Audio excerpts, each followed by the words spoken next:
আমরা আজকে স্যার কথা তো বলবো বাচ্চাদের পায়ুপথের বিভিন্ন সমস্যা নিয়ে।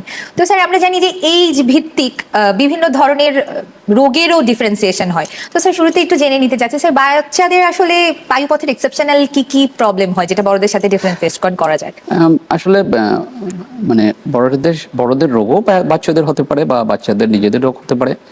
এখন বাচ্চাদের পায়ুপথে কমন সমস্যা যেগুলো মানে রোগটা পরে আসে সিমটম যেগুলো ধরেন এটা হতে পারে যে কোষ্ঠকাঠিন্য হতে পারে, যে টয়লেটটা ঠিক মতো হচ্ছে না, হতে পারে যে তার ডায়রিয়া হচ্ছে, তার পায়ুপথে ব্যথা হচ্ছে, পায়ুপথ ফুলে যাচ্ছে, রক্ত যাচ্ছে, পায়ুপথে চুলকানি, এই জাতীয় সমস্যাগুলো বাচ্চার মা বা বাবা বা তারা দেখতে পারেন আর কি।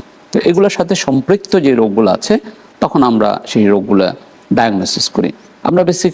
আমি বেসিক্যালি রোগীদের বা এসব জায়গায় বলি লক্ষণ ভিত্তিক, যাতে তাদের মা বাবাদের সুবিধা হয়। যেমন ধরেন কোষ্ঠকাঠিন্য একটি গুরুত্বপূর্ণ বিষয় বাচ্চাদের হয়, অনেক কারণে হয়। তো এখানে যে কারণগুলো হয়, এক নম্বর হতে পারে হচ্ছে আপনার অ্যানাল ফিশার, অ্যানাল স্টেনোসিস, আরেকটা জন্মগত রোগ কয়েকটা, একটা হচ্ছে হার্ট স্পান্স ডিজিজ, আরেকটা হচ্ছে ইমপারফোরেটেড অ্যানাস, যেটা জন্ম থেকেই থাকে, অপারেশন করার পরে কোষ্ঠকাঠিন্য ডেভেলপ করতে পারে। তো সেরকম নানা রকম রোগের কারণে কোষ্ঠকাঠিন্য ডেভেলপ করতে পারে।